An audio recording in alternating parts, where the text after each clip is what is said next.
Question number 6 programmes हैं बेटा इसमें 5.19, 20, 23, 24 एंड स्विच स्ट्रक्चर। 5.19 है write a program that input a character and display whether it is vowel or not.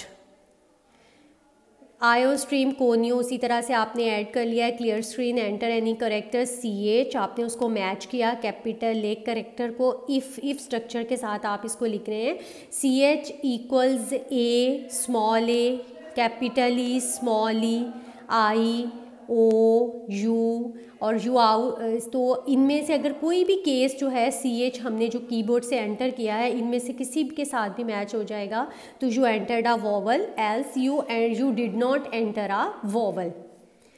Next program है हमारे पास write a program that allows the user to enter any character through keyboard and determines whether it is a capital letter, small case letter, digit और special symbol क्या है आपके पास। ठीक है, आपने इसमें भी स्टेटमेंट के साथ जो है वो उसको देखना है। CH करेक्टर जो है वो आपने enter any character CH if CH greater equals A, क्योंकि कैपिटल A की रेंज जो है वो 65 से लेकर कैपिटल A की वैल्यू होती है 65 और Z तक जाएगा, यानी इनमें से अगर कोई करेक्टर है तो वो C आउट कर देगा कैपिटल लेटर। और अगर स्मॉल जो है वो आपके पास आपने एंटर किया है स्मॉल A से Z तक कोई करेक्टर आप एंटर करेंगे तो वो कहेगा स्मॉल लेटर्स है। और अगर 0 से 9 तक है तो वो बताएगा कि ये डिजिट है। और एल्स जो है वो आपने कोई भी सिंबल, अच्छा इस तरह इस कीबोर्ड से आपने एंटर किया है नंबर साइन तो उसने फ़ौरन जो पहला उसने देखा इफ़ CHA नहीं मैच हुआ, एल्स इफ़ के साथ CH स्मॉल a हुआ वहाँ भी मैच नहीं हुआ, एल्स इफ़ के साथ 0 के साथ उसने किया वो भी मैच नहीं हुआ।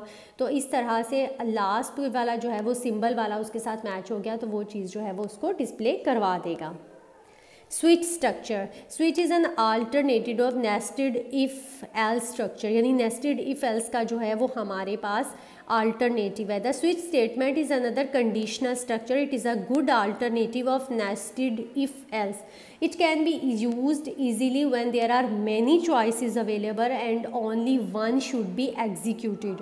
वो कह रहा है कि यहाँ बहुत सारी choices हों उनमें से कोई एक जो है वो आप execute कर। nested if becomes very difficult in such situations, वो कह रहा है कि इन situations में जो है वो nested if जो है वो काफ़ी difficult हो जाता है जब हमारे पास बहुत सारे cases आ जाते हैं तो वहाँ पे switch structure जो है वो easy रहता है। syntax है इसका स्विच एक्सप्रेशन, यानी जो चीज़ हम पहले कंडीशंस में लिखते थे वो यहाँ एक्सप्रेशन में आ जाएगी। और केस कांस्टेंट 1 यहाँ 1 by 1 आपके पास वो आ जाएंगे। Case constant 1 statement break, case constant 2 statement break, ये इसका सेंड है अप टू n आपके पास आ जाएगा। और वहाँ जैसे एल्स होता था यहाँ वो डिफ़ॉल्ट है, यानी अगर कोई भी केस जो कोई भी कंडीशन ट्रू ना हुई तो डिफ़ॉल्ट के अंडर जो स्टेटमेंट है वो एग्जीक्यूट होगी। 5.23 प्रोग्राम है write a program that input number of week days and displays the name of day. For example if user enters 1 it displays Friday, यानी अगर 1 एंटर करते हैं तो फ्राइडे एंटर हो डिस्प्ले करवा दें। आयो स्ट्रीम वॉइड मेन हो गया एंटर अ वीक डे, यानी आपने कोई नंबर एंटर कर लिया 2 1 3 कुछ भी। अच्छा स्विच n के अंदर वो वैल्यू होगी जो आपने कीबोर्ड से एंटर की होगी 2 3 जो भी होगी। केस 1 फ्राइडे ब्रेक, यानी कि अगर आपने कीबोर्ड से 1 एंटर किया तो फ्राइडे करके ब्रेक से पूरा स्विच स्ट्रक्चर ख़त्म हो जाता है। 2 है तो संडे। अच्छा सपोज़ उसने enter number of week day जो सामने आउटपुट है उसमें उसने 3 एंटर किया है तो 3 एंटर करने से केस 1 मैच नहीं हुआ, फ्राइडे डिस्प्ले नहीं होगा। केस 2 मैच नहीं हुआ, सैटरडे डिस्प्ले नहीं होगा। केस 3 हाँ 3 के साथ ये डिस्प्ले मैच हो गया तो उसने सी आउट संडे कर दिया और ब्रेक कर दिया। इससे आगे जो स्टेटमेंट्स हैं ट्यूसडे वेडनेसडे थर्सडे और इनवैलिड नंबर ये कुछ भी डिस्प्ले नहीं होगा, यानी जिस केस के साथ ये मैच हो गया उसके अंडर स्टेटमेंट एग्जीक्यूट होगी और ब्रेक से ये स्ट्रक्चर ख़त्म हो जाएगा।